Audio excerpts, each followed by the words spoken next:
Students, मैं हूं आपका educator Kamalaksha Jha. 22 of December 2020 का करंट अफेयर्स का ये लेक्चर आप लोग देख रहे हैं। आज के लेक्चर में ये टॉपिक्स हैं जनरल स्टडीज पेपर 1, पेपर 2 और पेपर 3 के, जो आज अपन डिस्कस करेंगे, कवर करेंगे। एंड गाइस, अगर आप पहली बार इस लेक्चर को देख रहे हैं और आप सिविल सर्विसेज की तैयारी कर रहे हैं तो आपके लिए मैंडेटरी है डेली रेगुलरली जो ये करंट अफेयर्स के लेक्चर में लाता हूं आप लोगों के लिए। ये लेक्चर जो प्रीलिम्स और मेंस दोनों पॉइंट ऑफ व्यू से इंपॉर्टेंट होते हैं, इनको आपको देखना है और रिलीजियसली जो भी इंस्ट्रक्शंस यानी कि मैं यहां पर आपको प्रोवाइड कराता हूं उनको आपको फॉलो करना है, राइट। और अगर आप ऐसा रेगुलरली करेंगे तो आपको कोई भी नहीं रोक सकता है इस एग्जाम को निकालने से, राइट। क्योंकि यहां पर जो भी मैं आपको टॉपिक्स कवर करवाता हूं वो उन्हीं से रिलेटेड ही आपके सिविल सर्विसेज में क्वेश्चंस पूछे जाते हैं। और यकीन ना आए तो नीचे डिस्क्रिप्शन पर आपको प्रूफ्स वीडियो मिल जाएंगे। आप देख सकते हैं कि यूपीएससी 2020 के 1 से 1.5 साल पहले जो भी टॉपिक्स मैंने कवर कराए थे उन्हीं से रिलेटेड क्वेश्चन आए हैं।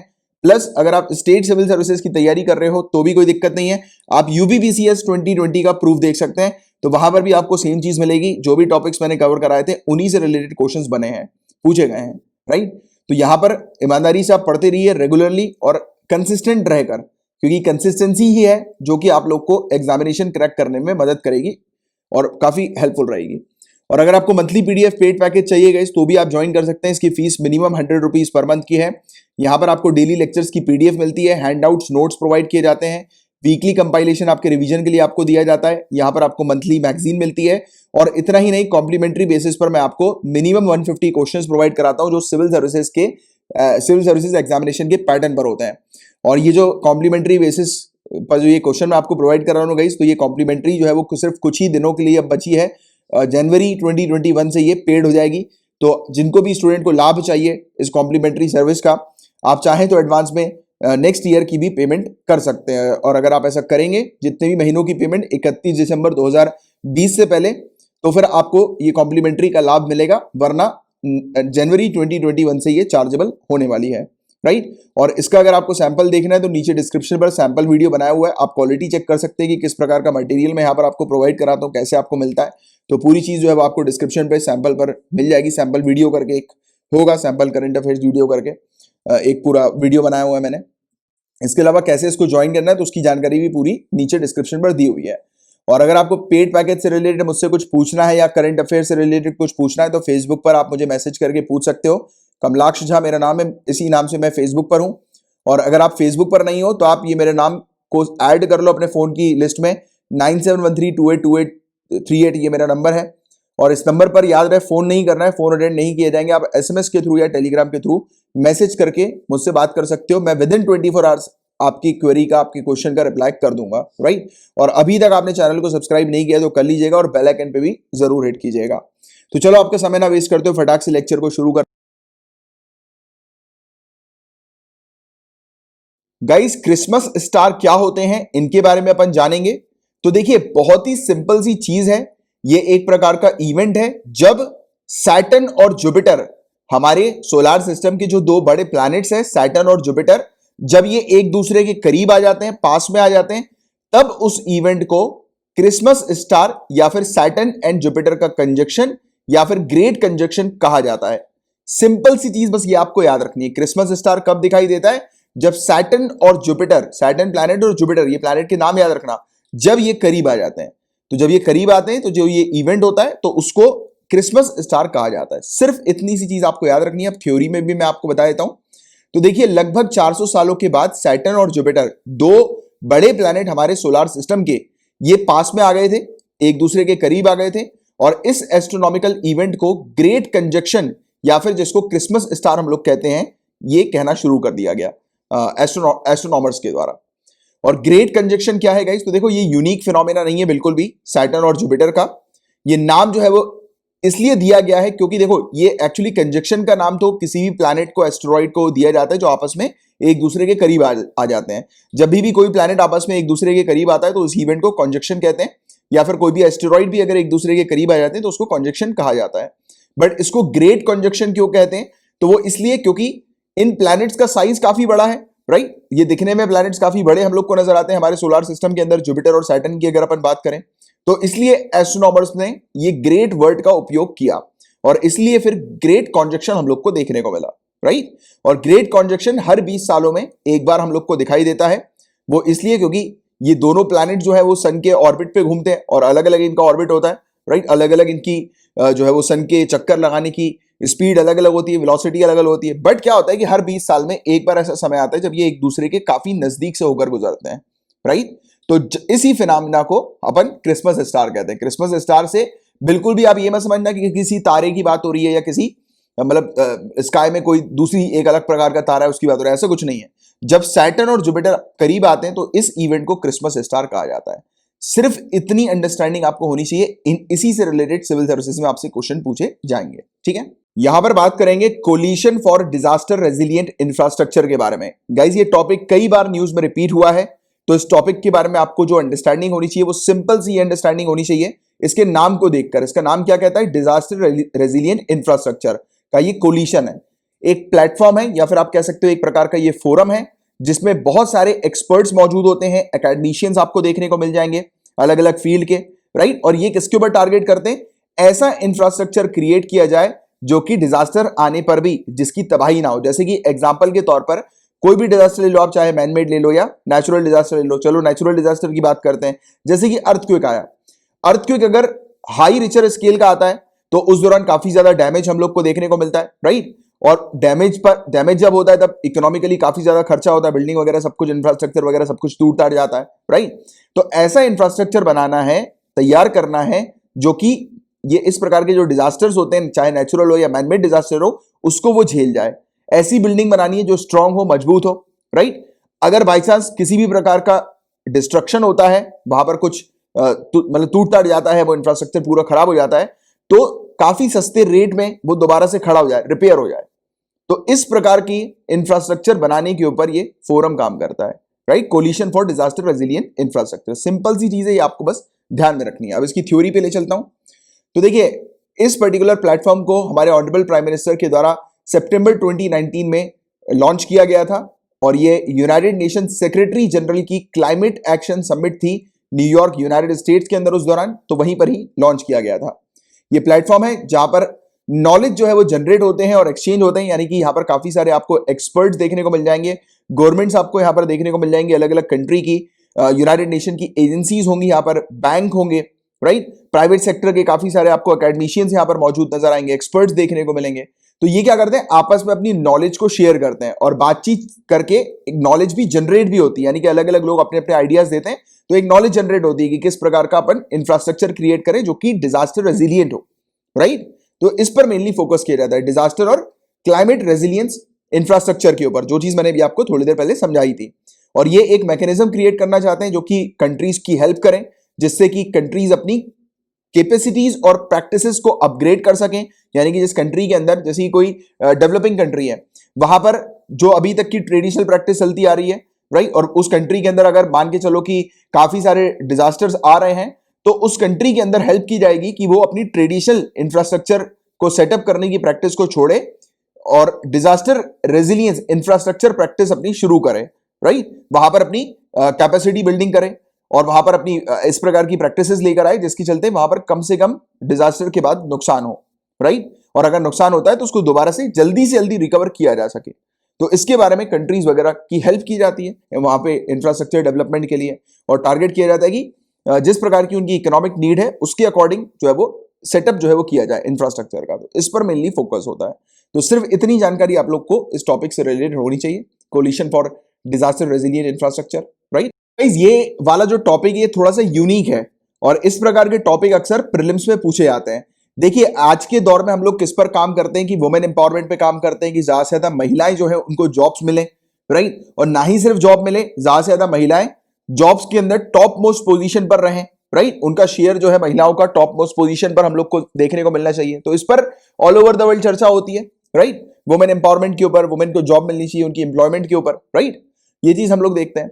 बट पेरिस के अंदर क्या हुआ है, पेरिस के अंदर महिलाओं को जो सीनियर मोस्ट पोजीशन पे रखा गया था, यानी टॉप पोस्ट महिलाओं को जो प्रोवाइड की गई थी, उसको लेकर पेरिस के अंदर फाइन लग गया है।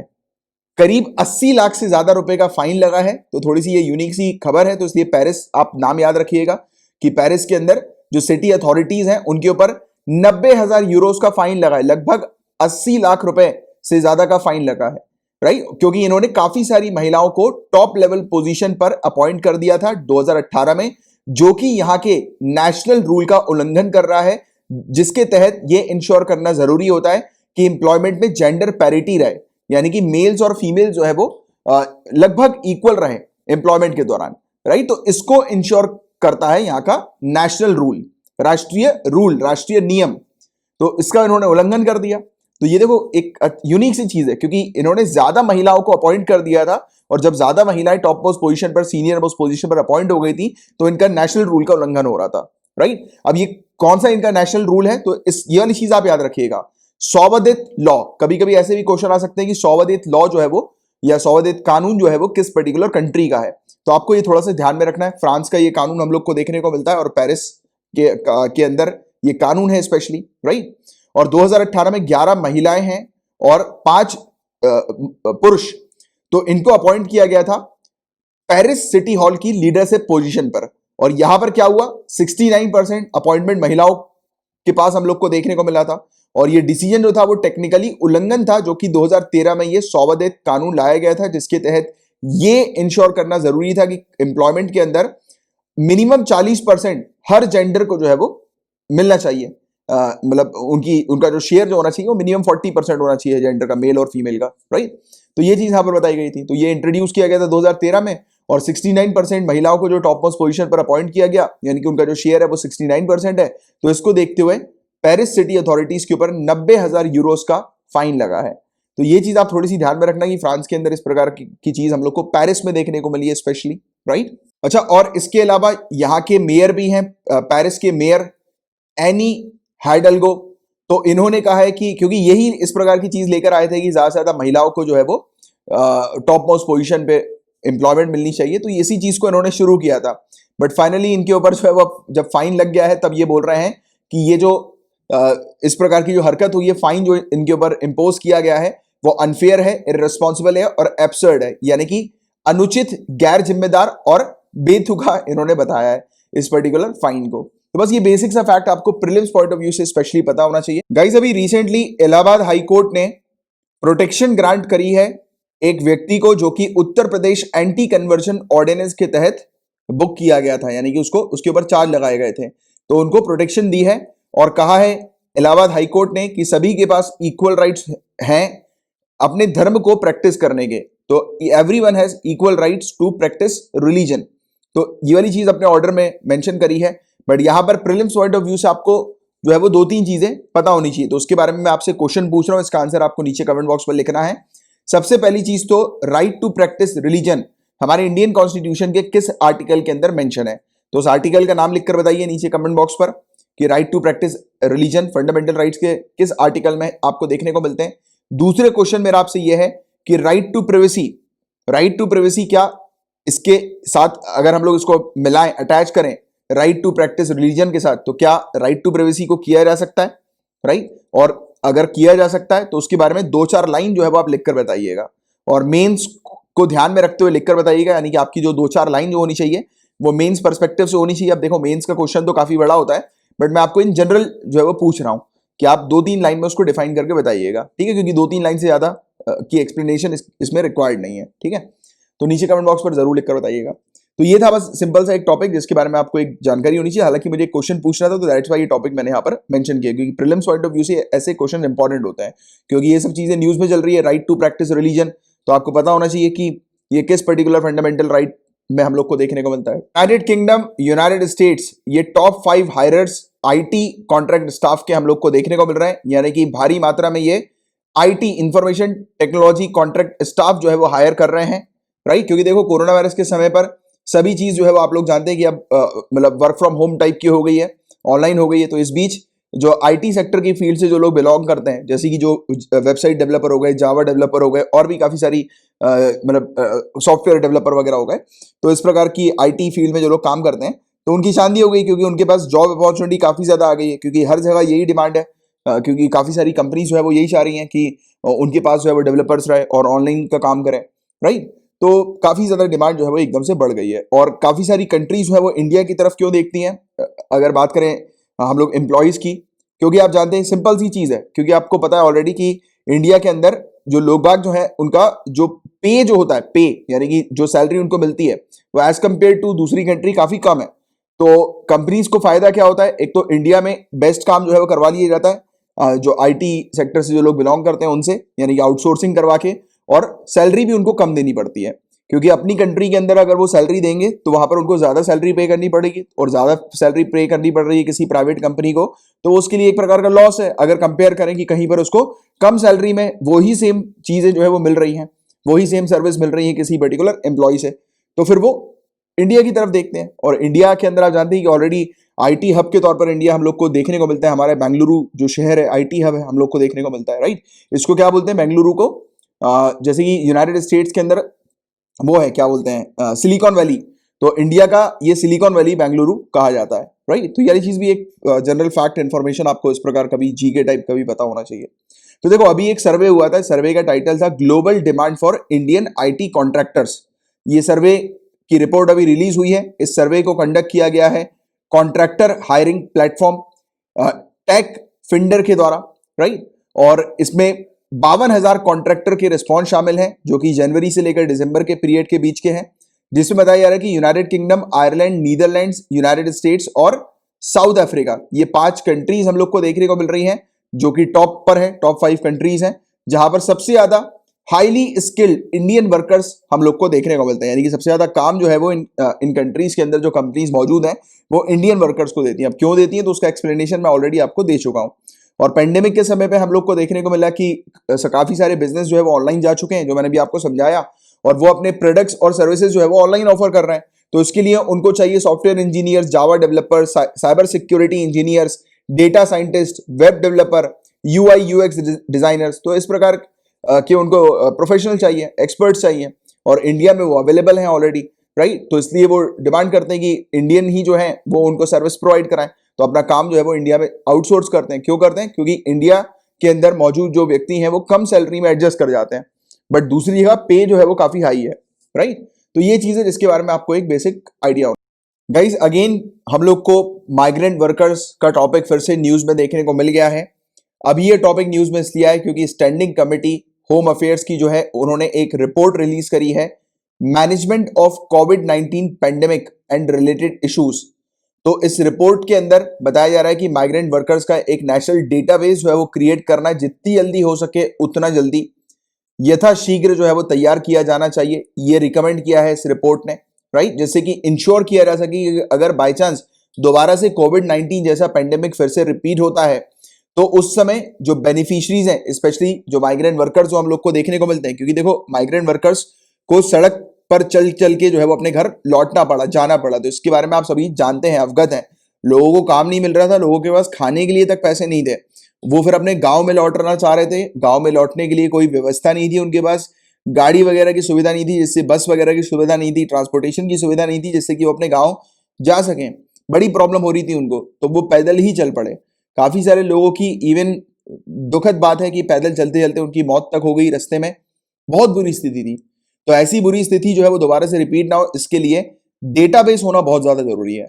ये पता रखना बहुत ज्यादा जरूरी है कि जो माइग्रेंट वर्कर्स हैं वो कहाँ कहाँ पर है और किस पर्टिकुलर क्षेत्र से वो आए हैं, किस जगह से वो काम करने आए हैं सिटी में, उनकी पूरी लोकेशन, प्रॉपर तरीके से उनकी कॉन्टेक्ट डिटेल्स, जैसे कि उनको कॉन्टेक्ट किया जा सके और उनको सहायता प्रोवाइड की जा सके, रिलीफ वगैरह जो है वो उनको प्रोवाइड किया जा सके। तो इसके लिए एक डेटाबेस होना बहुत जरूरी है और कहा गया है कि जल्द से जल्द जो है वो डेटाबेस तैयार किया जाए, राइट, बनाया जाए।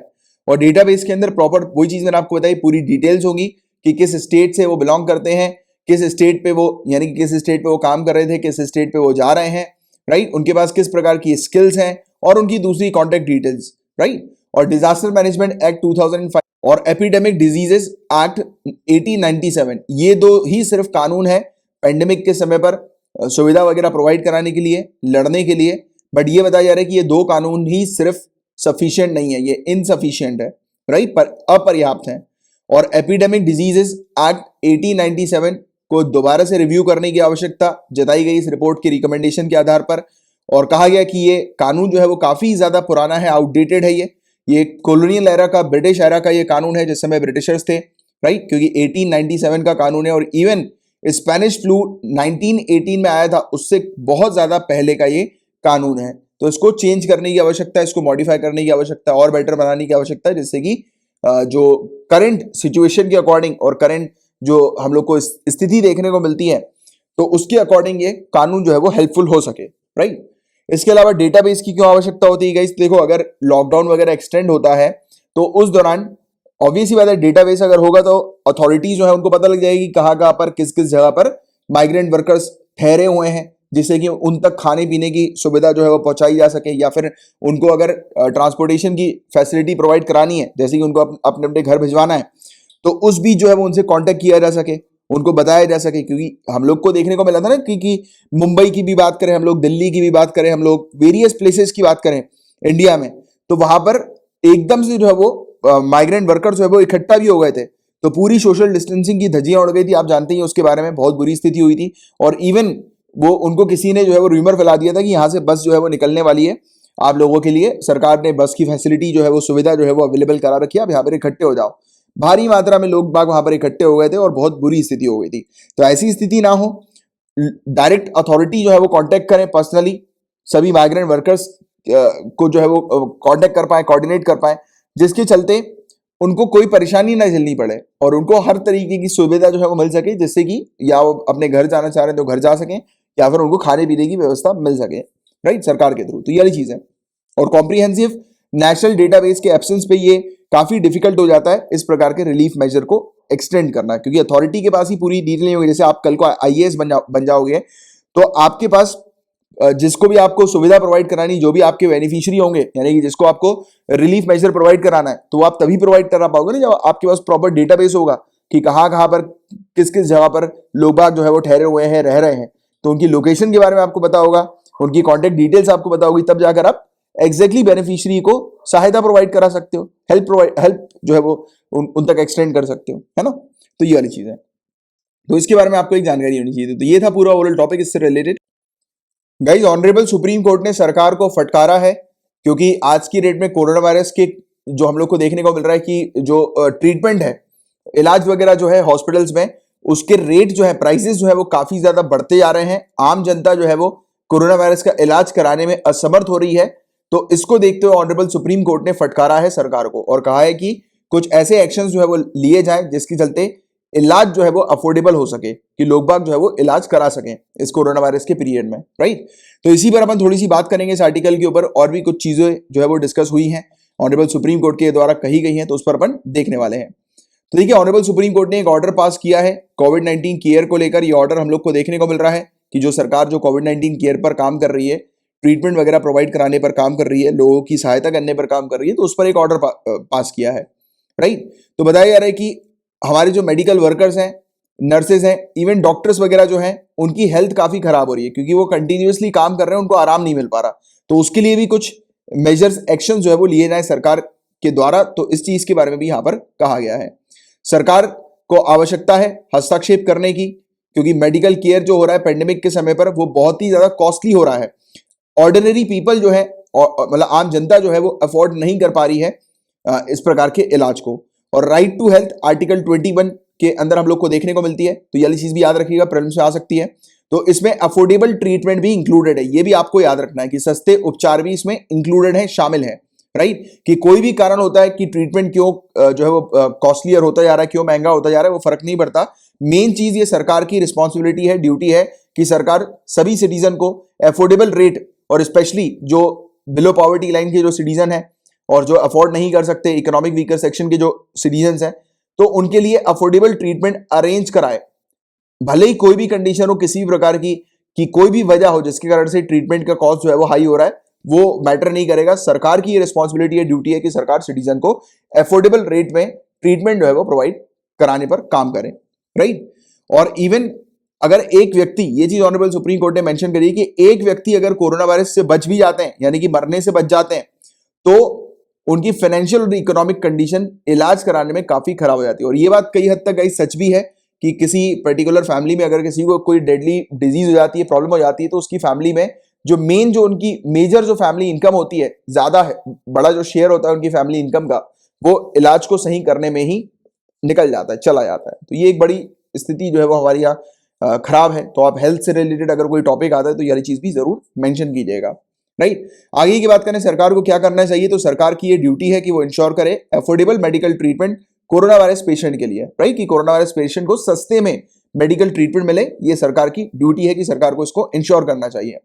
और सक्सेसफुल वर्ल्ड वॉर जो है वायरस के अगेंस्ट, ये तभी हम लोग जीत पाएंगे जब गवर्नमेंट पब्लिक पार्टनरशिप जो है वो हम लोग को देखने को मिलेगी, और ये पूरी चीज इसी के ऊपर डिपेंड करती है, राइट, गवर्नमेंट पब्लिक पार्टनरशिप के ऊपर। और सरकार जो है वो ट्रांसपेरेंट तरीके से पूरे फैक्ट और फिगर कोरोना वायरस का इन्फेक्शन कितना फैल रहा है उसके बारे में एग्जैक्टली बताए, क्योंकि अगर प्रॉपर तरीके से लोगों को पता नहीं लगेगा कि कोरोना वायरस का जो है वो इन्फेक्शन कितनी तेजी से फैल रहा है, राइट, तो कई बार लोग जो है वो चीजों को अंडर एस्टिमेट करेंगे और नेग्लिजेंट बन जाएंगे, राइट, क्योंकि अगर उनको प्रॉपर डिटेल नहीं बताई जाएगी कि बहुत तेजी से केसेस जो है वो फैल रहे हैं, तो उनको लगेगा कि यार ये अब तो सब कुछ ठीक हो गया है, और फिर वो किसी भी प्रकार के प्रिकॉशंस वगैरह नहीं लेंगे, मास्क वगैरह नहीं पहनेंगे, जो कि आज की डेट में आप डे टू डे लाइफ में भी शायद नोटिस कर रहे होंगे। काफी सारे लोग मास्क वगैरह नहीं पहन रहे हैं, राइट, काफी सारे लोग सोशल डिस्टेंसिंग को फॉलो नहीं कर रहे हैं, वो जैसा पहले था वैसे ही जो है वो चलते आ रहे हैं, उनको लग रहा है कि पूरा रिस्क जो है वो अब खत्म हो गया, बट ऐसा एक्चुअल में रियलिटी में नहीं है। तो यही चीज बोली गई है कि कोरोना वायरस का इन्फेक्शन जिस प्रकार से फैल रहा है उसके बारे में पूरे प्रॉपर फैक्ट एंड फिगर्स लोगों के बीच रखे जाएं, जिससे कि एटलीस्ट लोग थोड़े से सतर्क रहें, राइट, लोग नेग्लिजेंट ना बने। तो इस पर मेनली बात हो रही है। इसके अलावा सरकार को कुछ मैकेनिज्म लाने चाहिए जिसके चलते इंटरमिटेंट रेस्ट जो है वो मिल सके फ्रंटलाइन वर्कर को, यानी कि फ्रंटलाइन वर्कर जो है उनको आराम मिल सके, कि वो थोड़े समय के लिए आराम कर सके, क्योंकि कंटिन्यूअसली वर्कर जो है वो काम कर रहे हैं, आप जानते हैं। क्योंकि हमारे यहाँ एक प्रॉब्लम ये भी है कि हमारे यहाँ जो हेल्थ वर्कर्स जो है वो काफी कम है, राइट, यानी कि अपनी सर्विसेज प्रोवाइड कराने के लिए, तो हमारे यहाँ हेल्थ वर्कर्स की जो वो है ना कैपेसिटी, वो काफी कम है। तो ये वाली चीज भी आप मेंशन करिएगा। यही एक वजह है जिसके कारण से हेल्थ वर्कर्स या फिर आप फ्रंटलाइन वर्कर्स कह सकते हो कि ये काफी परेशानी में आज की डेट में हम लोग को देखने को मिल रहा है, वो रेस्ट नहीं कर पा रहे हैं, बहुत बुरी स्थिति उनकी है। तो यहाँ पर सरकार को कुछ ऐसे मैकेनिज्म लाने चाहिए जिसके चलते जो डॉक्टर्स वगैरह है और स्टाफ वगैरह है, मेडिकल स्टाफ, तो वो रेस्ट कर सके, राइट, जिससे कि अपनी बॉडी को वो दोबारा से ठीक करके फिर से अपने काम में लग सकें और बेटर तरीके से ट्रीटमेंट कर सकें। तो ये वाली चीज है। और स्टेट को कंसिडर करना चाहिए वीकेंड्स या फिर नाइट कर्फ्यूज के ऊपर, और माइक्रो कंटेनमेंट जोन जो हम लोग को देखने को मिलता है, या फिर एक ऐसा एरिया जहां पर केसेस जो है वो काफी ज्यादा बढ़ गए हैं, तो ऐसे एरिया में जो है वो हम लोग को केसेस फैले ना, ऐसे एरिया से, जैसे एरिया पे केसेस बढ़ गए तो उस एरिया को सील करने की आवश्यकता है और इस पर स्ट्रिक्टली काम किया जाए। कंप्लीट लॉकडाउन भी लगाया जाए जब भी आवश्यकता पड़े, सिवाय एसेंशियल सर्विसेज को छोड़कर सभी कुछ चीजें सील कर दी जाए, राइट। तो ये वाली चीज है। और अफोर्डेबल ट्रीटमेंट जो है वो हॉस्पिटल में लोगों को मिल सके, इस पर काम किया जाए। और इवन प्राइवेट हॉस्पिटल पर भी, जो प्राइवेट हॉस्पिटल जो फीस चार्ज करते हैं उस पर भी एक कैप लगाई जाए। और ये पूरी चीजें डिजास्टर मैनेजमेंट एक्ट के तहत सरकार जो है वो कंडक्ट करवा सकती है, सरकार के पास ये पावर है, राइट। तो ये कुछ रिकमेंडेशन जो है वो दिए गए हैं कि सरकार को इस प्रकार की चीजें करनी चाहिए, जिसके चलते सरकार कंडीशन को और सिचुएशन को बेटर कर सकती है आज की डेट में, राइट। तो ये चीज हमने देखी। गाइज एक चीज तो लगातार न्यूज में कंटिन्यूअसली देखने को मिल रही है कि आंध्र प्रदेश के अंदर एडमिनिस्ट्रेटिव फंक्शनिंग जो है वो काफी खराब होती आ रही है, यानी कि वहां पर कहीं ना कहीं बहुत मेजर इशू चल रहा है एग्जीक्यूटिव्स के बीच में, लेजिस्लेटिव के बीच में, और मतलब एग्जीक्यूटिव, लेजिस्लेटिव और कोर्ट के बीच में, हाई कोर्ट के बीच में। क्योंकि आपको शायद याद आ रहा हो, कुछ समय पहले मैंने आपको पढ़ाया भी था कि वहां की आंध्र प्रदेश की जो हाई कोर्ट है, उन्होंने आंध्र प्रदेश के कुछ एग्जीक्यूटिव फंक्शन की डिटेल मांगी थी, राइट, कि जैसे कि म्युनिसिपैलिटीज की कुछ डिटेल मांगी थी। और आप जानते हैं म्युनिसिपैलिटीज के जो कार्य वगैरह जो होते हैं वो किसके अंडर, किसके कंट्रोल में होते हैं, एग्जीक्यूटिव्स के कंट्रोल में होते हैं, राइट। तो एग्जीक्यूटिव के कार्यों के ऊपर हस्तक्षेप जो है वो हाईकोर्ट ने किया था। तो इस पर जो है वो काफी विवाद हम लोग को देखने को मिला था। कहा गया था कि डॉक्ट्रिन ऑफ बेसिक स्ट्रक्चर का उल्लंघन है, सेपरेशन ऑफ पावर का उल्लंघन है। तो ये सब चीजें सामने आई थी और अभी भी कुछ इसी प्रकार की चीजें सामने आई है, बट ऑनरेबल सुप्रीम कोर्ट ने यहाँ पर हस्तक्षेप किया है। देखिए, आंध्र प्रदेश की हाई कोर्ट ने एक ऑर्डर पास किया था जिसके तहत उन्होंने जुडिशियल इंक्वायरी जो है वो कंडक्ट करने की बात करी थी कि वो जुडिशियल इंक्वायरी करेंगे, जो कि स्टेट मशीनरी का जो कॉन्स्टिट्यूशनल ब्रेकडाउन हुआ है, यानी कि वहां पे जो संवैधानिक विफलता हम लोग को वहां के राज्य प्रशासन की देखने को मिल रही है, तो उस पर ये चाह रहे थे इंक्वायरी करना, जुडिशियल इंक्वायरी करना। और इंक्वायरी के बाद जो है ये डिसाइड करेंगे कि इनको मतलब वहां पर प्रेसिडेंट रूल इंपोज करवाना है कि नहीं करवाना, राइट। तो मोटे मोटे तौर पर यहाँ पर हाई कोर्ट जो है वो पूरी चीज इंक्वायरी करेगी कि वहां पर जो स्टेट जो है वो प्रॉपर तरीके से रूल्स, रेगुलेशंस, लॉस को कंट्रोल कर पा रही है कि नहीं कर पा रही, काम कर पा रही है कि नहीं कर पा रही है। अगर वो काम नहीं कर पा रही है तो प्रेसिडेंट रूल वहां पर इंपोज किया जाएगा। तो इस पर जो है वो डिसीजन लेने के लिए वहां की हाई कोर्ट ने एक ऑर्डर पास किया था इंक्वायरी करने के पर्पस के लिए। बट ऑनरेबल सुप्रीम कोर्ट ने वहां के हाई कोर्ट, आंध्र प्रदेश के हाई कोर्ट के इस ऑर्डर को इस ऑर्डर पर स्टे लगा दिया है, रोक दिया इस ऑर्डर को, राइट। और ऑनरेबल सुप्रीम कोर्ट ने क्या क्या चीजें कही है, तो यहां पर यह चीज कही है कि हाई कोर्ट का ये काम नहीं है इंक्वायरी करना और रिकमेंड करना कि स्टेट में प्रेसिडेंट रूल लगेगा कि नहीं लगेगा। ये पूरी चीजें आती है आर्टिकल 356 के अंडर। तो याद रखिएगा आर्टिकल 356 डायरेक्टली आपसे पूछे जा सकता है। तो आर्टिकल 356 डील करता है कॉन्स्टिट्यूशनल मशीनरी के फेलियर पर, कि किसी स्टेट में अगर कॉन्स्टिट्यूशनल मशीनरी का फेलियर होता है, यानी कि किसी स्टेट में सरकार रूल्स रेगुलेशंस लॉज वगैरह को प्रॉपर तरीके से चला नहीं पा रही है, राइट, यानी कि काम नहीं कर पा रही है प्रॉपर तरीके से, उसकी फंक्शनिंग नहीं हो पा रही है, राइट, तब उस समय प्रेसिडेंट रूल जो है वो इंपोज किया जाता है। और ये एक्सक्लूसिवली एग्जीक्यूटिव के अंडर हम लोग को देखने को मिलता है, राइट। तो उसमें हाई कोर्ट जो है वो हस्तक्षेप नहीं कर सकती है, क्लियरली ऑनरेबल सुप्रीम कोर्ट ने मेंशन किया। और हाई कोर्ट का जो ऑब्जर्वेशन था वो क्लियरली उल्लंघन था बेसिक स्ट्रक्चर डॉक्ट्रिन का, जो कि स्टेट गवर्नमेंट का कहना है। और साथ ही साथ कॉन्स्टिट्यूशनल कोर्ट के पास जुडिशियल डिस्कवरेबल और मैनेजेबल स्टैंडर्ड जो है वो नहीं है ये डिटरमाइन करने के लिए कि उस स्टेट में कॉन्स्टिट्यूशनल ब्रेकडाउन हुआ है कि नहीं हुआ, यानी कि जुडिशियल इंक्वायरी के थ्रू जो है वो ये नहीं पता लगाया जा सकता, क्योंकि ये कानून जो है वो कहता नहीं है, राइट। क्योंकि जुडिशरी जो है वो अलग है, सेपरेट हम लोग को देखने को मिलती है, पूरी पावर जो है वो एग्जीक्यूटिव के कंट्रोल में हम लोग को नजर आती है। तो ये वाली चीज यहां पर बताई गई है। और ये कहा गया है सरकार के द्वारा यहाँ की कि ये सीरियस इंक्रोचमेंट है, यानी कि एक प्रकार का मतलब जो जुडिशरी जो है वो एक प्रकार से एग्जीक्यूटिव फंक्शनिंग के ऊपर अपना कंट्रोल करना चाह रही है, हस्तक्षेप करना चाह रही है। तो ये वॉयलेशन हो रहा है doctrine of separation of power का। देखिए सेपरेशन ऑफ पावर के टॉपिक को भी मैंने आपको अभी मेरे ख्याल से शायद पिछले हफ्ते ही डिस्कस करवाया है। तो जो भी स्टूडेंट नए हैं वो एटलीस्ट 2-3 टॉपिक तो आपको पढ़ के रखना है, क्योंकि आपकी ये जनरल स्टडीज के लिए इंपॉर्टेंट है, लगातार आ रहे हैं। एक तो बेसिक स्ट्रक्चर के बारे में आपको पढ़ना है, ये भी मैंने पढ़ाया हुआ है। Doctrine of separation of power के बारे में भी आपको पढ़ना है। तो ये सब टॉपिक्स है। और आर्टिकल 356 के बारे में तो मैं भी आपका कवर करवा ही दूंगा। तो देखिए आर्टिकल 356 हमारे इंडियन कॉन्स्टिट्यूशन का है। ये हमारे ऑनरेबल प्रेसिडेंट ऑफ इंडिया को पावर देता है कि वो किसी स्टेट गवर्नमेंट को सस्पेंड कर सकते हैं और वहां पर प्रेसिडेंट रूल लगा सकते हैं कि स्टेट के अंदर।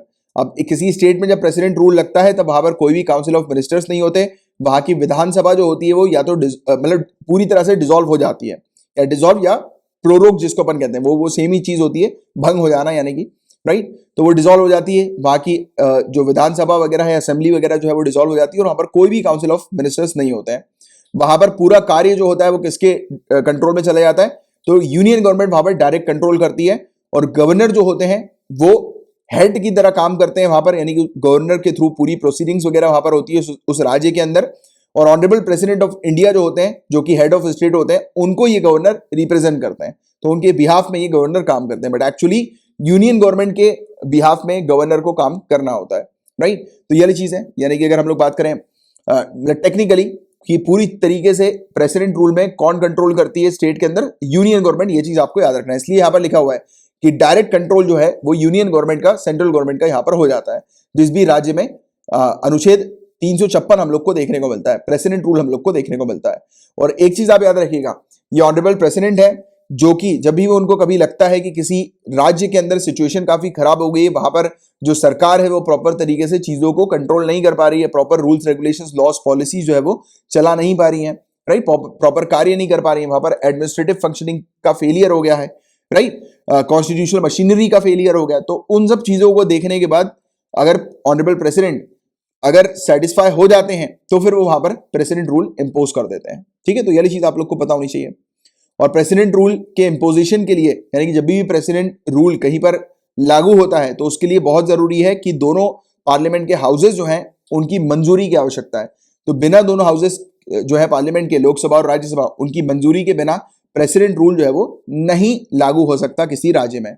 और एक बार जैसे ही अप्रूव हो जाता है कि किसी राज्य में प्रेसिडेंट रूल लगना है, तब उस समय हम लोग को देखने को मिलता है कि लगातार 6 महीने के लिए प्रेसिडेंट रूल लगता है और मैक्सिमम 3 सालों के लिए लग सकता है, यानी कि हर 6 महीने के बाद फिर से डिसीजन लिया जाएगा, फिर से पार्लियामेंट के अंदर जो है वो डिस्कशन होगा कि प्रेसिडेंट रूल को एक्सटेंड करना है कि नहीं करना। और अगर एक्सटेंड कर दिया जाएगा तो भी मैक्सिमम 3 सालों के लिए एक्सटेंड किया जा सकता है, उससे ज्यादा नहीं, राइट। और हर 6 महीने में दोनों हाउसेस के सामने अप्रूवल के लिए रखा जाएगा, जैसे मैंने भी आपको बताया।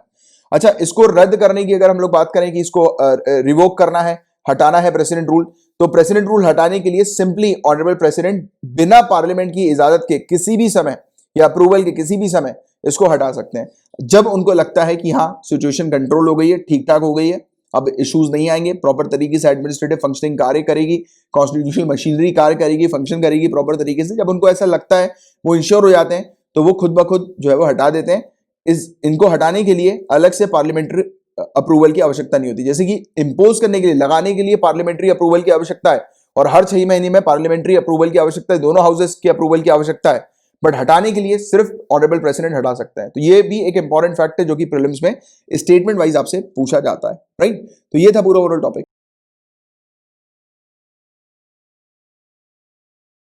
गाइस यहां पर बात हो रही है India Indonesia joint petrol corporate के बारे में, या फिर जॉइंट पेट्रोल कोऑर्डिनेटेड एक्सरसाइज के बारे में। तो इसका ये 35वां एडिशन हम लोग को देखने को मिला है। याद रखिएगा, इंडिया और इंडोनेशिया की नेवीज के बीच में ये हुआ है।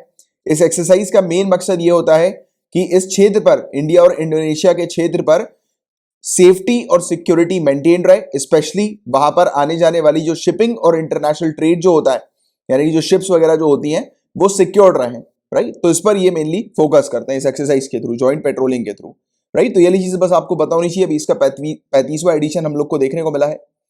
सोलार विंड्स हैक, क्वेश्चन आ सकता है, सोलार विंड्स हैक अभी रिसेंटली न्यूज में था, क्या है ये? तो गाइस देखो, ये बताया जा रहा है एक साइबर अटैक है, और one of the biggest cyber attack है यूनाइटेड स्टेट्स की गवर्नमेंट के अगेंस्ट, उनकी एजेंसीज के अगेंस्ट, और भी काफी सारे प्राइवेट कंपनीज के अगेंस्ट। तो ये वाली चीज याद रखिए, कभी कभी ऐसे क्वेश्चन डायरेक्ट बनते हैं कि ये फलाना टर्म अभी रिसेंटली न्यूज में था, ये किससे रिलेटेड है, क्या है ये, राइट। आगे की बात करें, बोको हरम की बात हो रही है। ये टॉपिक पहले भी कई बार न्यूज में आया हुआ है। तो बोको हरम एक वायलेंट इस्लामिस्ट इंसर्जेंट ग्रुप हम लोग को देखने को मिलता है, और ये कहां पर है? तो आप नाइजीरिया की लोकेशन पर जाइए। अगर आपके सामने स्टडी रूम में एक बड़ा सा वर्ल्ड मैप लगाया हुआ है आपने, तो आप खड़े होइए और आपके वर्ल्ड मैप पर जाइए, देखिए आपके वर्ल्ड मैप पर नाइजीरिया कंट्री कहां पर है। और अभी तक आपने अगर वर्ल्ड मैप परचेज नहीं किया, एक बड़ा सा वॉल साइज का और एक इंडिया वाला मैप, अब देखो वॉल साइज का मतलब वो वॉल वाले मैप को बोलते हैं कि जो वॉल पे आप चिपकाते हैं, बड़ा सा मैप होता है। और इंडिया वाला मैप अगर आपने नहीं परचेज किया है तो जरूर जाके परचेज कर लो। आपके घर के आसपास जो लोकल स्टेशनरी है वहां पर, और अच्छी स्टेशनरी यानी कि जो पॉपुलर चलती है, तो उसके यहाँ पर आपको मिल जाएगा ये, राइट। तो जरूर लगा लेना, ये काफी इंपॉर्टेंट होता है। कभी भी कोई आप टॉपिक पढ़ो तो आप खड़े होकर उसकी लोकेशन भी आप देखा करो। तो नाइजीरिया की लोकेशन आप देखिए, तो नाइजीरिया नॉर्थ ईस्टर्न नाइजीरिया से लेकर वेस्टर्न अफ्रीकन कंट्रीज है कुछ, जैसे नाइजर हो गया, चाड हो गया, कैमरून हो गया, और लेक चाड बेसिन हम लोग को यहाँ पर जो देखने को मिलता है। तो यहाँ पर ये पूरा इंसर्जेंट ग्रुप फैला हुआ है, इनका गढ़ जो है वो इसी क्षेत्र पर हम लोग को अफ्रीका पर देखने को मिलता है, बोको हराम का। आगे की बात करें, ये टॉपिक अभी न्यूज में इसलिए था क्योंकि इन्होंने 344 नाइजीरियन युवाओं को अगवा किया था, एब्डक्शन इनका किया गया था, और अभी इन्होंने इनको छोड़ दिया है, मुक्त कर दिया है 344 नाइजीरियन बॉयज को, राइट। तो इसलिए ये टॉपिक न्यूज में हमें देखने को मिला था। इंटेंशनल जीनोमिक ऑल्टरेशन, ये क्या है इसको पहले मैं आपको समझाता हूं। इंटेंशनल जीनोमिक ऑल्टरेशन, इच्छानुरूप जीनोमिक परिवर्तन, क्या है ये? तो गाइस इसमें क्या होता है कि एनिमल जो है उसके जीन्स को चेंज किया जाता है। आज की डेट में जेनेटिक इंजीनियरिंग टेक्नोलॉजी हम लोग को देखने को मिलती है, जिसमें डीएनए जो है गाइस, उसमें डीएनए के अंदर मॉडिफिकेशन किया जा सकता है, जीन्स के अंदर मॉडिफिकेशन किया जा सकता है एक इंडिविजुअल के, इवन ह्यूमंस के भी और प्लांट्स के भी, राइट। प्लांट्स की तो जेनेटिक इंजीनियरिंग काफी समय से चलती आ रही है, अब एनिमल के ऊपर भी और इवन ह्यूमंस के ऊपर भी इस प्रकार की जेनेटिक इंजीनियरिंग की प्रोसेस हम लोग को देखने को मिलती है। बट अभी यहाँ पर एनिमल की बात हो रही है कि एक पिग है, उसकी जेनेटिक इंजीनियरिंग, यानी कि इस प्रकार से जो हम लोग देखते हैं कि साइंटिस्ट रिसर्चर क्या करते हैं, एक एनिमल का डीएनए जो है वो निकालकर उसको चेंज करते हैं और वापस उस एनिमल में डालते हैं, जिससे कि वो एनिमल के अंदर जो है वो मॉडिफिकेशन हो, जिससे कि उसकी आने वाली जो ब्रीड है वो अलग प्रकार की हो, उसमें कुछ अलग कैरेक्टरिस्टिक्स हो। क्योंकि देखो आज की डेट में ये सब आप खेल टाइप का हो गया, आप कहोगे, क्योंकि आज की डेट में जैसे हम बोलते हैं ना कि एक ह्यूमन का, जैसे कि एक ह्यूमन बेबी है, वो बेबी का कलर कैसा होना चाहिए, उसके बाल कैसे होने चाहिए, उसकी आंखों का कलर कैसा होना चाहिए, उसमें कैसी हैबिट्स होनी चाहिए, मतलब पूरी चीजें A to Z ये जेनेटिक इंजीनियरिंग के थ्रू पॉसिबल है। और साइंटिस्ट क्लेम करते हैं कि वो ह्यूमन के बेबी को पूरी तरह से मॉडिफाई कर सकते हैं, मतलब बना सकते हैं, यानी कि बेबी के बर्थ से पहले ही उसको इस प्रकार से उसके जीन्स वगैरह को मॉडिफाई किया जाएगा कि उसका जब बर्थ होगा तो जैसा साइंटिस्ट रिसर्चर चाहते हैं कि कैसा बेबी होना चाहिए वैसा ही बेबी होगा। और ऐसे ही एनिमल्स के ऊपर भी कर रहे हैं, इस प्रकार की चीज हम लोग को देखने को मिल रही है। तो अभी बेसिकली यूनाइटेड स्टेट्स के फूड एंड ड्रग एडमिनिस्ट्रेशन ने अप्रूवल दिया है और पहली बार इस प्रकार का अप्रूवल है कि पिग्स, डोमेस्टिक पिग जो है उनका जेनेटिक मॉडिफिकेशन होगा, उनके जीन्स वगैरह को मॉडिफाई किया जाएगा और इनको गैल सेफ पिग के नाम से जाना जाएगा। इनको गैल सेफ पिग जो है वो कहा जा रहा है और ये पिग जो है वो मतलब खाने के पर्पस के लिए उपयोग में लिए जाएंगे, ह्यूमन कंजम्पशन के लिए उपयोग में लिए जाएंगे। हेल्दियर मीट जो है वो ह्यूमंस को मिलेगा कंजम्पशन पर्पस के लिए। और ये पिग वगैरह भी जो होंगे वो डिजीज रेजिस्टेंस भी हो सकेंगे, यानी इनके जीन्स को इस प्रकार से मॉडिफाई किया जाएगा कि इनको वेरियस डिजीज जो है वो नहीं हो पाएगी। तो देखिए इस प्रकार की चीज जो है वो आज की डेट में चल रही है और United states food and drug administration ने इस चीज को अप्रूव कर दिया है, राइट। तो जेनेटिक इंजीनियरिंग हम लोग को पिग्स की देखने को मिलेगी और चेंजेस जो है वो पिग्स के डीएनए के अंदर किए जा रहे हैं साइंटिस्ट के द्वारा, जिसके चलते वो और भी ज्यादा डिजीज रेजिस्टेंस हो जाएंगे, यानी कि उनको डिजीज वगैरह वेरियस नहीं लगेगी और साथ ही साथ वो हेल्दी रहेंगे। और जब हेल्दी रहेंगे तो ह्यूमंस को उनका मीट जो है वो मिलेगा, वो भी काफी हेल्दी रहेगा, डिजीज फ्री रहेगा, जिससे कि ह्यूमंस को भी कोई प्रॉब्लम ना आए उसके मीट को कंज्यूम करने में। तो ये चीजें इस प्रकार की हम लोग को देखने को मिल रही है, ध्यान रखिएगा इसके बारे में, काफी इंपॉर्टेंट टॉपिक है ये, क्योंकि ऐसे टॉपिक्स अक्सर सिविल सर्विसेज पिक करती है, राइट। आगे की बात करें, E20 फ्यूल क्या होता है, पहले इसको मैं आपको बताता हूं। तो E20 फ्यूल यानी कि जो गैसोलीन और इथेनॉल को फ्यूल में 20% ब्लेंड करना। ये जो हमारा पेट्रोलियम जो है ना, पेट्रोल और डीजल, उसमें 20% इथेनॉल और गैसोलीन को मिक्स करना, ब्लेंड करना, उसको E20 फ्यूल कहा जाता है। अभी ministry of road transport and highway जो है इसने एक ड्राफ्ट नोटिफिकेशन पब्लिश किया है और ये लोगों के कमेंट्स इनवाइट कर रही है कि क्या हमें ऑटोमोबाइल फ्यूल के तौर पर E20 फ्यूल को अडॉप्ट करना चाहिए कि नहीं।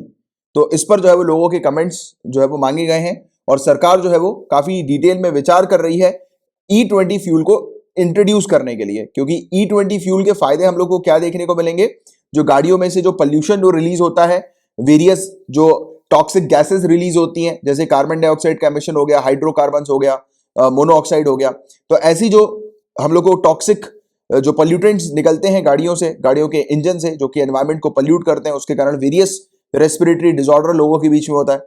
और एनवायरमेंट जो क्लाइमेट चेंज जो हम लोग देख रहे हैं, वो इसकी एक बड़ी वजह भी हम लोग को देखने को मिलती है, इस प्रकार के कार्बन डाइऑक्साइड एमिशन के। तो क्या होगा कि E20 फ्यूल को जब हम लोग उपयोग करना शुरू करेंगे तो गाड़ियों से एमिशन जो है वो कम हो जाएगा, इस प्रकार की जो गैसेस वगैरह जो है वो रिड्यूस हो जाएंगी, ज्यादा पोल्यूशन नहीं होगा एनवायरमेंट में। इसके अलावा हमारा ऑयल इंपोर्ट बिल जो है वो भी रिड्यूस होगा, यानी कि हम लोग जो तेल को मंगवाते हैं वो भी कम होगा, क्योंकि हम लोग यहाँ पर तेल में इथेनॉल को ब्लेंड करेंगे, मिक्स करेंगे। तो तेल में इथेनॉल को मिक्स किया जाएगा तो ऑब्वियस सी बात है कि तेल की क्वांटिटी जो है वो ज्यादा ही रहेगी, हम लोग को जो है वो फायदा ही मिलने वाला है, यानी कि कम बैरल्स जो है वो हम लोग को मंगवाने पड़ेंगे पेट्रोलियम के, डीजल के, राइट, डीजल या पेट्रोल के। तो ये वाली चीज है, क्योंकि उसमें हम लोग ये ब्लेंड करेंगे, मिक्स करेंगे इथेनॉल को, राइट। तो ये चीज यहाँ पर बताई जा रही है, तो उससे हमारा बिल वगैरह भी जो है वो रिड्यूस हो जाएगा, कम हो जाएगा। और एक चीज और मैं आपको बता दूंगा, इसकी इथेनॉल को पेट्रोल या फिर पेट्रोलियम के साथ मिक्स करने से, क्योंकि पेट्रोलियम के अंदर पेट्रोल डीजल दोनों आता है, तो उसके साथ मिक्स करने से कोई भी जो पेट्रोल की एफिशिएंसी है उस पर कोई भी फर्क नहीं पड़ने वाला है। उल्टा थोड़ा सा साइंटिस्ट रिसर्चर ये भी क्लेम करते हैं कि बल्कि गाड़ियों में जब इस प्रकार से जो हम लोग को देखने को मिलेगा कि ये बायोफ्यूल को जो मिक्स किया जाएगा या बायोफ्यूल का जो उपयोग किया जाएगा गाड़ियों में, तो उसमें गाड़ियों की एफिशिएंसी और ज्यादा अच्छी रहेगी और ज्यादा लंबे किलोमीटर तक गाड़ी चलेगी। तो ये चीज यहाँ पर जो है वो साइंटिस्ट रिसर्चर क्लेम करते हैं। बट मेनली जो आपको पता होना चाहिए वो बायो इथेनॉल के बारे में कुछ डिटेल्स पता होनी चाहिए, राइट। और अभी मैंने आप लोग को ये वाले टॉपिक को पढ़ाया भी हुआ है काफी डिटेल में, bio ethanol blending of petrol वाले टॉपिक को।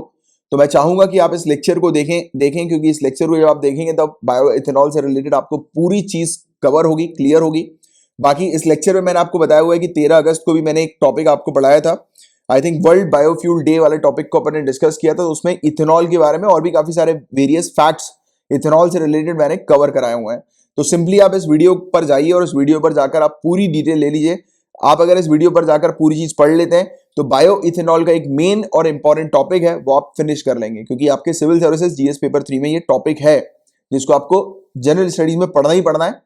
बट अगर आप ये लेक्चर देख लेते हैं, टॉपिक्स देख लेते हैं, तो आपको और कुछ पढ़ने की आवश्यकता नहीं होगी। पूरा टॉपिक आपका प्रीलिम्स और मेंस दोनों पॉइंट ऑफ व्यू से कवर हो चुका होगा इस लेक्चर के अंदर, राइट। तो ये दोनों टॉपिक्स आप देखिएगा, बायो इथेनॉल वाले टॉपिक को देखिएगा आप, 20 और 21 अगस्त 2020 के लेक्चर में मैंने पूरा डिटेल में आप लोग के लिए एक्सप्लेन किया हुआ है।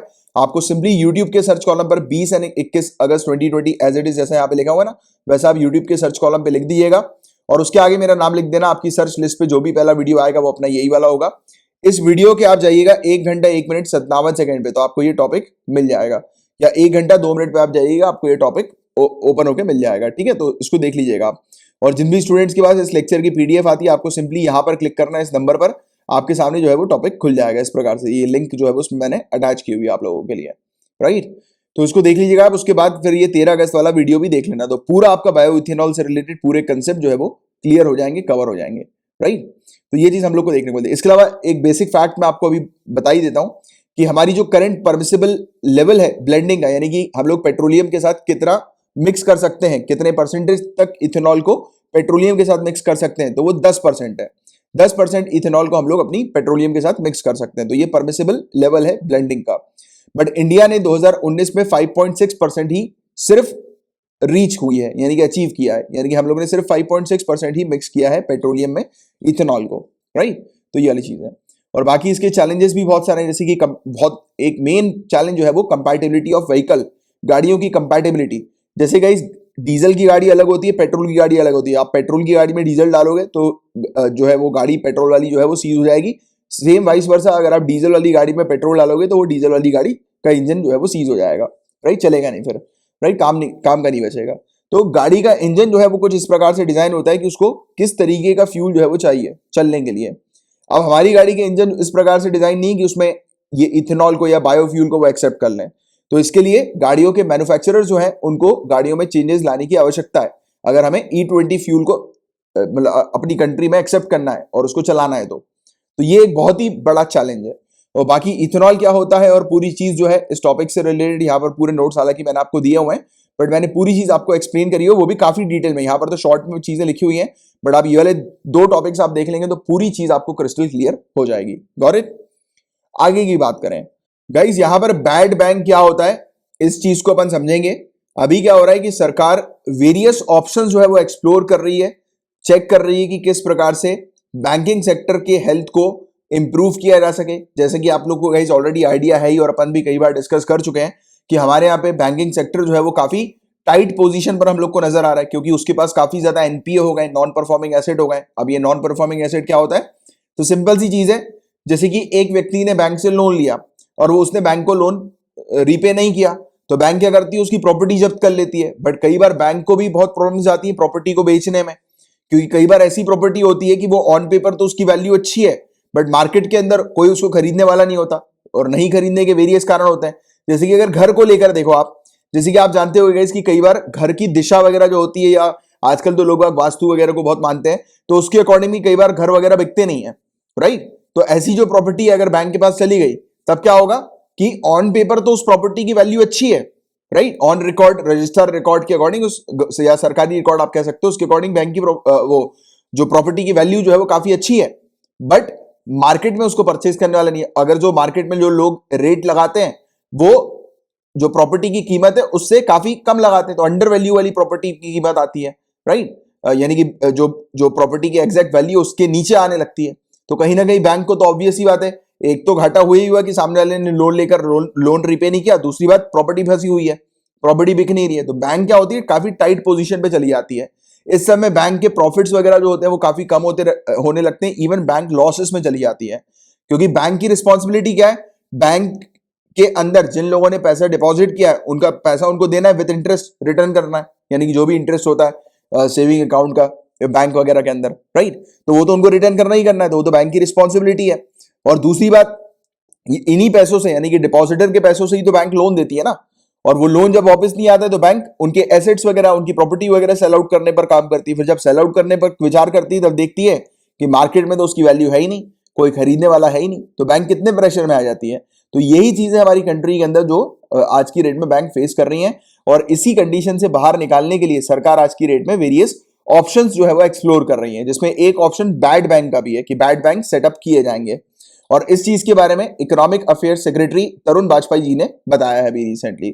तो देखिए आज की डेट में हमारी कंट्री के अंदर दूसरे यानी कि जो सरकार जो वेरियस ऑप्शंस को देख रही है, एक्सप्लोर कर रही है, उसकी क्यों आवश्यकता है। तो देखिए गाइस, इसकी आप ये नहीं कह सकते कि बिल्कुल आवश्यकता है, बट आप ये कह सकते हो मतलब सिर्फ आवश्यकता नहीं है, ये ऐसी कंडीशन है जो कि अनअवॉइडेबल है, ये आप कहोगे अनअवॉइडेबल, क्योंकि हमारे यहाँ का बैंकिंग सिस्टम जो है अगर वो कोलैप्स हो जाता है तो ऑब्वियस ही बात है, जो डिपॉजिटर्स हैं यानी कि जिन्होंने बैंक पे ट्रस्ट करके पैसा डिपॉजिट किया है तो उनकी तो हालत खराब हो जाएगी। और ऐसे काफी सारे डिपॉजिटर्स हम लोग को देखने को मिलते हैं, राइट, जो लोअर इनकम ग्रुप और मिडिल इनकम ग्रुप के हम लोग को नजर आते हैं मैक्सिमम केसेस में। तो उनका अगर पैसा डूब जाएगा तो कंडीशन ऑलरेडी इकोनॉमी की काफी खराब है, और भी बुरी स्थिति जो है वो हो जाएगी, और टेंशन वाला माहौल जो है वो क्रिएट हो जाएगा। तो ये वाली चीज है, तो इसको भी पूरा मैनेज करके मेंटेन करते हुए चलना पड़ता है। तो इसलिए आवश्यकता है कि बैंक के अंदर जो एनपीए हो रहा है तो उसके लिए बहुत जरूरी है एक बैड बैंक का कंसेप्ट या दूसरे कोई ऐसे मैकेनिज्म्स लाए जाए जिसके चलते बैंक वापस से हेल्दी हो जाए।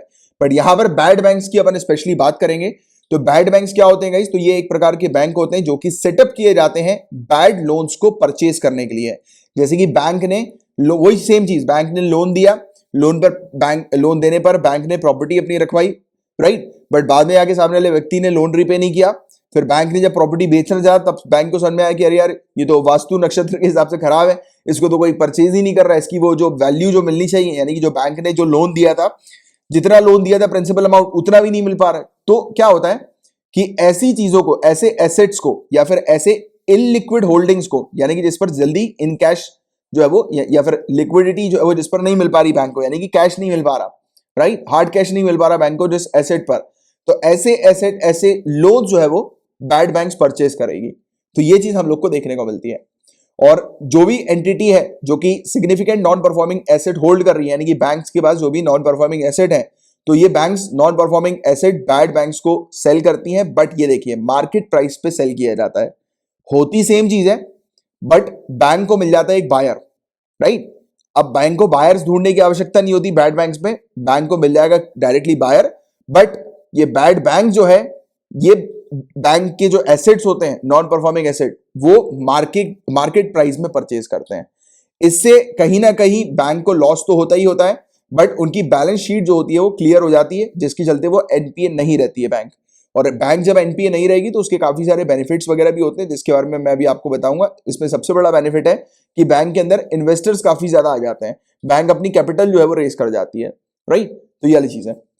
आगे की बात करें, चिंता जो है वो बैड लोन्स से रिलेटेड क्यों हम लोग को देखने को मिल रही है? तो देखिए, हमारी कंट्री के अंदर काफी सारे बैड लोन्स है, राइट, और उसके चलते बैंक का प्रॉफिट जो है वो ड्रेन होता है। वही चीज मैंने आपको थोड़ी देर पहले एक्सप्लेन करी। और बहुत सारे बैड लोन होने के कारण बैंक अपने कैपिटल रेज नहीं कर पाती है, फंडिंग क्रेडिट ग्रोथ जो है वो उसकी नहीं हो पाती है, राइट, फंड वगैरह उसको नहीं मिल पाता है। इसके अलावा फंडिंग नहीं मिल पा रही है, क्रेडिट ग्रोथ कम है, तो उसके कारण हम लोग को क्या देखने को मिलता है, हमारी इकोनॉमी का जो हम लोग टारगेट करते हैं कि 8% पे हमारी इकोनॉमी जो है वो ग्रो करेगी, तो उस टारगेट को भी हम अचीव नहीं कर पाते हैं। क्योंकि देखो, अल्टीमेटली बैंक अगर सही तरीके से ऑपरेट नहीं कर पा रही, काम नहीं कर पा रही है, तो कहीं ना कहीं कंट्री की ग्रोथ पर जो है वो रुकावट है। कैसी ग्रोथ पर रुकावट है? कंट्री की, राइट। हमारी कंट्री जो है वो कैसे ग्रो नहीं कर पाएगी अगर हमारी बैंक खराब रहेंगी तो देखो, सिंपल सा इजी सा एग्जांपल है जिसके थ्रू आप रिलेट भी कर पाओगे। बैंक क्या करती है? बैंक अपॉर्चुनिटी देती है वेरियस लोगों को लोन्स के थ्रू कि आप बिजनेस लोन लीजिए और अपना बिजनेस शुरू करिए। और मैंने आपको क्या बताया था, ये इकोनॉमी चलती कैसे? जब लोगों के हाथ में आता है पैसा, जब लोग उस पैसे को खर्च करते हैं, राइट। अब लोग जो है वो खर्च करेंगे अपने बिजनेस पे, उनका बिजनेस ग्रो करेगा। फिर क्या हुआ कि उनके बिजनेस के थ्रू जो है वो लोग बाग जो है वो उनके बिजनेस के थ्रू कोई भी आइटम्स वगैरह जो है वो परचेज करेंगे, प्रोडक्ट्स वगैरह परचेज करेंगे, यानी कि दूसरे लोग, कंज्यूमर्स वगैरह, राइट। तो किसके पास पैसा आएगा? बिजनेस के पास पैसा आएगा, यानी कि जिसकी बिजनेस कंपनी है उसके पास पैसा आएगा। और फिर वो क्या करेंगे? वो दूसरी चीजें परचेज करेंगे, तो और वो अपने एम्प्लॉइज वगैरह को पैसे देंगे। तो इस प्रकार से पूरी इकोनॉमी चलती है, राइट। बट अगर बैंक्स लोन देना बंद कर जाए, बैंक जो है वो उतनी वेल ना हो कि वो लोन दे सके, जैसे कि अभी की कंडीशन काफी खराब है बैंकों की, तो वो लोन्स वगैरह देने के लिए भी सोचती है, और फिर वो उनके पास पैसा भी नहीं रहता सफिशिएंट कि वो ज्यादा ह्यूज अमाउंट पे लोन दे पाए, ज्यादा लोगों को लोन दे पाए, राइट। तो उससे अल्टीमेटली क्या नुकसान हो रहा है? कंट्री की ग्रोथ पर नुकसान हो रहा है, क्योंकि लोगों को अपॉर्चुनिटी नहीं मिल पाएगी ना, क्योंकि लोग अपना बिजनेस शुरू करते हैं लोन्स वगैरह के थ्रू, और फिर वो अपना बिजनेस ही शुरू नहीं कर पा रहे हैं, तो अल्टीमेटली कंट्री की ग्रोथ और डेवलपमेंट हैम्पर हो रही है। तो ये वाला भी आप लिंक जो है वो अपने मेंस में रख सकते हैं, क्रिएट कर सकते हैं। होपफुली आपको ये चीज समझ में आई होगी। इसके बेनिफिट्स की बात करेंगे, तो बैड बैंक्स के बेनिफिट क्या होते हैं? तो ये बैंक को हेल्प करती है कि बैंक या फिर फाइनेंशियल इंस्टीट्यूशन अपने बैलेंस शीट को क्लियर कर सकती है, जैसा मैंने भी आपको बताया। ये अपने बैड लोन्स को ट्रांसफर कर सकती हैं, और सिर्फ ये अपनी लेंडिंग एक्टिविटीज पर फिर दोबारा से फोकस कर सकती हैं कि लोगों को लोन्स देने के ऊपर फोकस कर सकती है। वही चीज मैंने आपको बताई कि लोगों को लोन मिलेगा, लोग अपना बिजनेस शुरू करेंगे और उससे अपनी कंट्री की जो है वो इकोनॉमी भी बढ़ेगी और ग्रोथ और डेवलपमेंट कंट्री में होगा। तो ये पूरी चीज इंटर रिलेटेड है और यही इंटर रिलेशन लिंक जो है वो आपको आपके मेंस में उपयोग करना है, क्योंकि यही चीज इंपॉर्टेंट होती है सिविल सर्विसेज पर्सपेक्टिव से। इसके अलावा आगे की बात करेगा, इस लार्ज डेटर्स जो हैं उनके पास ज्यादा क्रेडिटर्स होते हैं, यानी कि बड़े देनदार जो होते हैं उनके पास ज्यादा लेनदार भी हम लोग को देखने को मिलते हैं। जैसे कि एक बड़ा बैंक है, अब बड़े बैंक के पास ज्यादा जो है वो लोन लेने वाले लोग हैं, बट वही बैंक जो है वो अगर ऑब्वियसली बात है बैड लोन्स में दबा हुआ है तो कहां से फिर वो लोन दे पाएगा। तो उसके कस्टमर भी जो है वो काफी ज्यादा उसके कस्टमर का, उसके क्लाइंट्स का नुकसान होगा। क्लाइंट्स यानी कि जो भी लोग लोन ले रहे हैं उनका नुकसान होगा, उनको लोन नहीं मिल पाएगा। तो ये एक बड़ा इशू है, राइट। तो बैड बैंक जो है ये क्या कर सकते हैं, इस प्रकार की प्रॉब्लम्स, कोऑर्डिनेशन की प्रॉब्लम को रिजॉल्व कर सकते हैं, राइट। क्योंकि ये क्या करेंगे, ये जितने भी बैंक के ऊपर जो इश्यूज हैं यानी कि बैड लोन्स वगैरह हैं वो ये परचेज करने लेंगे, बैंक को मिल जाएगा कैश और बैंक फिर इस कैश के थ्रू अपने जो भी इसके जो कस्टमर्स इसके साथ जुड़े हुए हैं बैंक के साथ तो उनको लोन दे सकेगी, राइट। तो ये वाली चीज है। और स्पीडियर सेटलमेंट हो सकेगा बोरोवर्स के साथ, राइट, जिसके चलते मतलब इंडिविजुअल बैंक जो है वो उसका रोल फिर अब नहीं रहेगा, पूरी चीज जो है वो बैड बैंक्स के थ्रू मैनेज की जाएगी जिस प्रकार के बैड लोन्स होते हैं वो, राइट। और बेटर बार्गेन जो होगा वो बोरोवर्स के साथ होगा और काफी स्ट्रिक्ट इन्फोर्समेंट एक्शन जो है वो उनके खिलाफ जो है वो लगाया जाएगा, यानी कि उनके खिलाफ किया जाएगा अगर वो लोन्स वगैरह अपना रीपे नहीं करते हैं। तो इस कंडीशन में जब बैड बैंक सामने आ जाती है, क्योंकि बैड बैंक भी तो फिर वसूली पर काम करेगी ना, उस वो फिर अलग अलग मेथड्स वगैरह अपनाएगी वसूलने के, क्योंकि बैड बैंक्स का भी मेन फोकस यही रहेगा कि जल्दी से जल्दी ये जो एसेट इनके पास है, क्योंकि इसको भी तो बैड बैंक को भी तो प्रॉफिट कमाना है ना। प्रॉफिट तभी कमाएगी जब ये पहले तो उस जिस इंडिविजुअल ने लोन लिया उसको अप्रोच करेगी, उसको वेरियस ऑफर देगी कि आप देखो मतलब इतना फलाना डिस्काउंटेड रेट पे आप लोन जो है वो रीपे कर दो, राइट। आप लोन नहीं दे पा रहे हो, हम समझ पा रहे हैं, बट आप प्रिंसिपल अमाउंट के साथ साथ इतना फलाना इंटरेस्ट है वो दे दो आप। तो वो कहीं ना कहीं नेगोशिएट करने की कोशिश करेगी। तो बैड बैंक्स का सिर्फ काम यही होता है लोन रिकवरी करवाना, राइट, और एसेट्स की अच्छी वैल्यू उनको मिल जाए उस पर वो काम करते हैं, क्योंकि अल्टीमेटली बैड बैंक्स को भी तो प्रॉफिट कमाना है ना, वो भी तो ऐसे ही थोड़ा ना बिजनेस करने के लिए बैठेगी फिर, राइट, उसको भी चाहिए प्रॉफिट। आगे की बात करें, इसके अलावा इन्वेस्टर्स वगैरह जैसे मैंने आपको बताया था कि अगर बैंक जो होती है वो क्लीन हो जाती है, उसके ऊपर एनपीए वगैरह का कोई इशू नहीं होता, तो उस पर इन्वेस्टर्स वगैरह भी आ जाते हैं इन्वेस्टमेंट करने के लिए बैंक के ऊपर, जिसके चलते अल्टीमेटली बैंक की क्रेडिट जो है वो इंक्रीज हो जाती है, फंडिंग वगैरह जो है वो बैंक को मिल जाती है, राइट।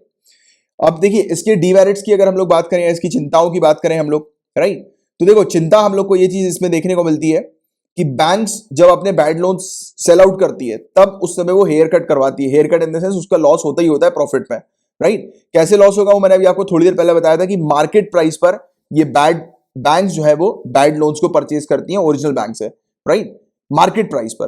तो मार्केट प्राइस पर परचेज करेंगे तो कहीं ना कहीं नुकसान जो होगा वो बैंक को होगा ही होगा, यानी कि ऐसी प्रॉपर्टी, ऐसे एसेट जो नॉर्मली निकल नहीं पा रहे हैं और मार्केट में उसकी करंट रेट क्या है तो उसको इवेल्युएट करके फिर उसको खरीद लिया जाता है, जिससे कि बैंक का फायदा बस ये होता है कि बैंक को जो है वो तुरंत टेंशन लेने की आवश्यकता नहीं होती। बैंक थोड़े से भले ही लॉस में होती है, बट बैंक का बैलेंस शीट जो होता है वो क्लियर हो जाता है, बैंक क्लीन हो जाती है और बैंक के पास पैसा रहता है, जैसे कि बैंक दूसरे लोगों को लोन दे सके, राइट, जो उसके जेन्युइन कस्टमर्स वगैरह हैं तो उनको लोन दे सके। तो ये वाली चीज है। तो ये था पूरा ओवरऑल टॉपिक जिसके बारे में आपको एक आइडिया होना चाहिए, और ये था अपना आज का लास्ट टॉपिक।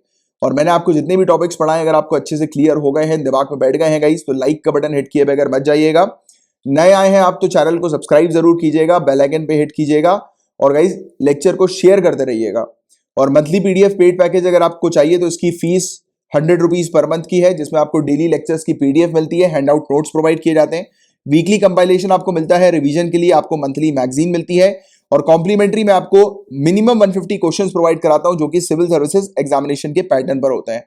ये सैंपल आपको देखना है अगर इस पीडीएफ पेड पैकेज का कैसा होता है तो नीचे डिस्क्रिप्शन पर सैंपल वीडियो बनाया हुआ है, और नीचे डिस्क्रिप्शन पर पूरी डिटेल दी हुई है कि कैसे आपको इस ग्रुप को या इस बैच को, पेड पैकेज को ज्वाइन करना है। और मैं आपको बता दूंगा इस कॉम्प्लीमेंट्री वाली सर्विस जो है वो बस सिर्फ दिसंबर तक ही एप्लीकेबल है, उसके बाद फिर ये अब चार्जेबल हो जाएगी। तो अगर आपको जिन भी स्टूडेंट को परचेज करना है वो आप परचेज कर सकते हैं।